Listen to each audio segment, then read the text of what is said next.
క్రీడాకారులను ఎంకరేజ్ చేయడానికి గ్రామ స్థాయి నుంచి రాష్ట్ర స్థాయి వరకు స్పోర్ట్స్ని ఎంకరేజ్ చేయాల్సిన కార్యక్రమం అధ్యక్ష ఇది యాక్చువల్గా. కానీ ఆడుదాం ఆంధ్ర అనే పేరుతో ఆంధ్రాతోనే ఆడుకున్నారు అధ్యక్ష. వాళ్ళు ఆడుకున్నారు అధ్యక్ష, మేము కాపాడుతున్నాం అధ్యక్ష. అధ్యక్ష, ఈరోజు ఫుట్బాల్కి వాలీబాల్కి తేడా తెలియని వాళ్ళు కూడా గతంలో మంత్రిగా మరి 120 కోట్ల రూపాయలతో ఈ గేమ్స్ కండక్ట్ చేయడం అనేది చాలా విడ్డూరంగా ఉంది అధ్యక్ష. ఎందుకంటే అధ్యక్ష, వాళ్ళు ఎక్కడ కూడా క్రీడాకారులను ఎంకరేజ్ చేస్తున్నట్టు కానీ పలానా క్రీడలో పలానా ప్లేయరు ఫోకస్ అయినట్టుగా కానీ ఎక్కడ మనకు కనిపించలేదు అధ్యక్ష.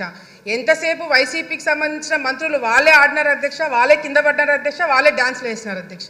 అంతేగాని క్రీడాకారులను ఎంకరేజ్ చేసినట్టుగా కూడా ఎక్కడ కూడా ఎవరు ఫోకస్ కాలేదు అధ్యక్ష. అధ్యక్ష, మిగతా స్కామ్లకి ఈ స్కామ్కి తేడా ఏంటంటే అధ్యక్ష, మిగతా స్కామ్లకి మనము ప్రజల్ని మోటివేట్ చేసి వాళ్ళని జరిగిన కార్యక్రమాలు వాళ్ళకి ప్రెస్ మీట్ల ద్వారానో ఇంకొక ప్రోగ్రాంల ద్వారా వాళ్ళకి చెప్పాల్సిన అవసరం ఉండింది అధ్యక్ష.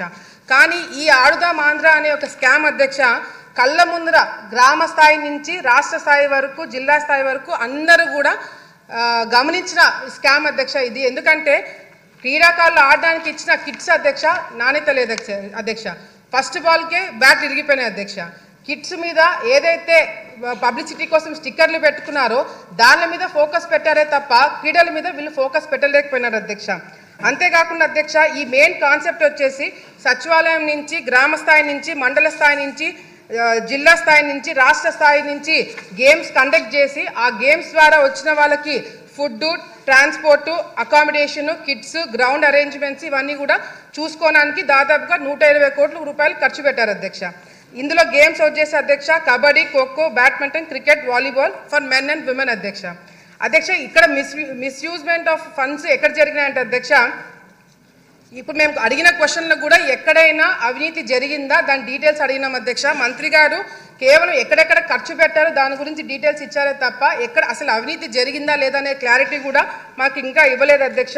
మిస్యూజ్మెంట్ ఆఫ్ ఫండ్స్ ఎక్కడ జరిగినాయంటే అధ్యక్ష, ఫేక్ వాలంటీర్ల ద్వారా ఫేక్ ఆధార్ కార్డులు తీసుకొని రిజిస్ట్రేషన్స్ చేయించుకోవడం జరిగింది అధ్యక్ష. కిట్స్ ఏదైతే ఉన్నాయో అవి ఫేక్ కిట్స్ అధ్యక్ష, నాణ్యత లేని కిట్స్ ఇవ్వడం జరిగింది అధ్యక్ష. పబ్లిసిటీ కోసము 35 కోట్ల రూపాయలు ఖర్చు పెట్టారు అధ్యక్ష. కేవలం ఈ స్టిక్కర్లకి అదేవిధంగా సోషల్ మీడియాకి హోర్డింగ్స్కి 35 కోట్ల రూపాయలు ఖర్చు పెట్టడం జరిగింది అధ్యక్ష.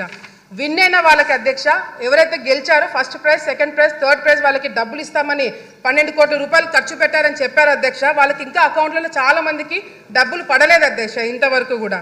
అదేవిధంగా అధ్యక్ష, విశాఖపట్నంలో క్లోజింగ్ సెరమనీ అంటే అధ్యక్ష ఫస్ట్ 2 కోట్ల రూపాయలు శాంక్షన్ చేయించారు అధ్యక్ష. అది సరిపోదన్నట్టు మళ్ళీ ఒక 3-4 కోట్ల రూపాయలు శాంక్షన్ చేయించుకొని అధ్యక్ష చాలా పెద్దగా చేశామని చెప్పి మరి వాళ్ళ రిపోర్ట్లోనే లేజర్ షోస్ అంటే అధ్యక్ష ఫారెన్ నుంచి ఆర్టిస్టులను పిలిపించారు అధ్యక్ష. మరి ప్రైవేట్ సెక్యూరిటీని పెట్టుకున్నారంట అధ్యక్ష. మన రాష్ట్రంలో మన కళాకారులు ఉండగా ఇతర దేశాల నుంచి కళాకారులు ఎందుకు పిలిపించారనేది కూడా మాకు కూడా అర్థం కావట్లేదు అధ్యక్ష. మరి అదేవిధంగా ప్రైవేట్ సెక్యూరిటీ ఎందుకు పెట్టుకున్నారో అర్థం కావట్లేదు అధ్యక్ష. గవర్నమెంట్ ప్రోగ్రామ్కి ప్రైవేట్ సెక్యూరిటీ వాళ్ళని ఎందుకు నియమితం చేసుకున్నారు అనేది కూడా క్లారిటీ ఇవ్వాల్సిన అవసరం ఉంది అధ్యక్ష. వీళ్ళు ఇచ్చిన ఫైనల్ రిపోర్ట్లోనే అధ్యక్ష విలేజ్ సచివాలయంలో 15,000 సచివాలయంలో పార్టిసిపేట్ చేస్తే 35 లక్షల మంది ఆడియన్స్ చూడడానికి వచ్చారంట అధ్యక్ష. మండల స్థాయిలో 753 మండలాలు పార్టిసిపేట్ చేస్తే దాదాపుగా 4 లక్షల మంది చూడడానికి వచ్చారు అధ్యక్ష. డిస్ట్రిక్ట్ లెవెల్లో జరిగిన దానికి 90,000 మంది ఆడియన్స్ వచ్చారంట అధ్యక్ష.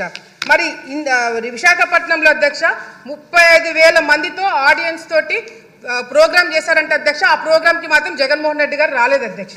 క్లోజింగ్ సెరమనీకి కూడా రాలేదంట, ఆయనకి టైం కూడా లేదు అధ్యక్ష. అంతేకాకుండా అధ్యక్ష, నేను శాప్ చైర్మన్ గారు మరి రవి నాయుడు గారితో మాట్లాడారు అధ్యక్ష. నేను ఆయనతోటి మాట్లాడినప్పుడు కూడా ఆయన ఒకటే ప్రశ్న అడిగినారు అధ్యక్ష. విశాఖపట్నంలో కండక్ట్ చేసిన గేమ్స్ ఏవైతే ఉన్నాయో దానికి పార్టిసిపేట్ చేసిన వాళ్ళు ఎంతమంది, విన్నర్స్ ఎంతమంది, వాళ్ళ ఆధార్ కార్డులు ఏంటి, వాళ్ళ డీటెయిల్స్ ఏంటి, వాళ్ళ అకౌంట్లో డబ్బులు పడ్డా లేదా అని చెప్పి అడిగితే అధ్యక్ష ఆయన చైర్మన్గా ఎక్కక ముందే రికార్డ్స్ అన్ని డిలీట్ అయినాయని చెప్పి చెప్పడం జరుగుతుంది అధ్యక్ష. ఇది చాలా చాలా దారుణం అధ్యక్ష. దీని మీద కంపల్సరీ ఎంక్వైరీ పెట్టించాలి అధ్యక్ష. ఆల్ ఇండియా స్టూడెంట్ ఫెడరేషన్ వాళ్ళు శాప్ చైర్మన్ గారికి లెటర్ రాశారు అధ్యక్ష. దీంట్లో అవినీతి జరిగింది, మీరు యాక్షన్ తీసుకోమని చెప్పి మరి రాస్తే అధ్యక్ష, అదేవిధంగా శాప్ చైర్మన్ గారు మరి చంద్రబాబు నాయుడు గారి ఆదేశాల మేరకు కూడా మరి సిఐడికి విజిలెన్స్కి కంప్లైంట్ ఇస్తే అధ్యక్ష, కంప్లైంట్ ఇచ్చిన తర్వాత సిఐడి వాళ్ళు వచ్చారంట అధ్యక్ష. సిఐడి వాళ్ళు వచ్చి కేవలం ఒకే ఒక రోజు మరి ఇన్స్పెక్షన్ చేశారంట అధ్యక్ష. ఈనాడులో ఫ్రంట్ పేజ్లో వచ్చింది అధ్యక్ష, ఆంధ్రప్రదేశ్ అక్రమాలపై విచారణ తూచని చెప్పి ఈనాడులో వచ్చింది అధ్యక్ష.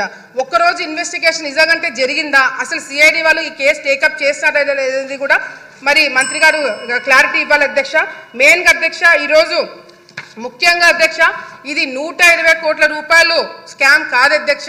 దాదాపుగా నాకు వచ్చిన ఇన్ఫర్మేషన్ మేము డెప్త్గా వెళ్ళి కనుక్కుంటే అధ్యక్ష దాదాపుగా 400 కోట్ల రూపాయలు స్కామ్ జరిగిందనేది కూడా బయటికి వస్తుంది అధ్యక్ష ఎంక్వైరీ పెట్టిస్తే. ఎందుకంటే కేవలము శాప్ తరపు నుంచి స్పోర్ట్స్ అథారిటీ నుంచి కాకుండా అధ్యక్ష డిస్ట్రిక్ట్ ఫండ్స్ కూడా దీనిలో వాడినారని చెప్పి మాకు ఇన్ఫర్మేషన్ వచ్చింది అధ్యక్ష. దీని మీద దృష్టి పెట్టాలని చెప్పి కూడా కోరుకుంటూ మరి వైసీపీ నాయకులు బయట వాళ్ళ కొద్దీ వాళ్ళే క్లీన్ చిట్లు ఇచ్చుకుంటున్నారు అధ్యక్ష. అవినీతి జరగలేదని వాళ్ళే ప్రెస్ మీట్లు పెట్టుకొని చెప్పుకుంటున్నారు అధ్యక్ష.